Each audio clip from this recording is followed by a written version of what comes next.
السلام علیکم ناظرین، آپ دیکھیں کہ 92 نیوز میں ہوں آرزو خان، آئیے شامل کرتے ہیں کچھ رائٹیں ہی کرتے ہیں۔ کسٹمز انٹیلیجنس کا چھاپا، 88,000 کلو چالیہ برآمد۔ سائٹ ایریا میں واقع گودام پر کارروائی کے دوران 11 کروڑ مالیت کا چھاپا قبضے میں لے لی گئی۔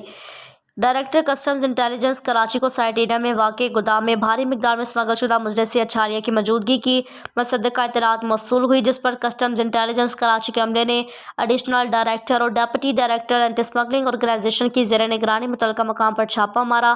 11 کروڑ روپے مالیت کی 88,000 کلو گرام اسمگل شدہ مجلسی اچھالیہ اپنے قبضے میں لے لی گئی۔ ڈائریکٹر جنرل کسٹمز انٹیلیجنس فیض احمد صدر نے ایڈیشنل ڈائریکٹر و دیگر پر مشتمل کی کامیاب کارروائی کو سراہتے ہوئے کہا کہ اسمگلنگ کے مکمل خاتمے تک کارروائیاں جاری رکھی جائیں گی۔ اسمگلنگ ایک ناسور ہے جو ملک کی معیشت کو دیمک کی طرح چاٹ رہی ہے۔ انہوں نے مزید کہا کہ چیئرمین FDR کی خصوصی ہدایات کے مطابق اسمگلنگ کا جلد سے خاتمہ کریں گے۔ ملک کی معیشت مضبوط بنانے کے لیے کسٹم ڈیوٹی دیگر محصولات کو بڑھایا جائے گا۔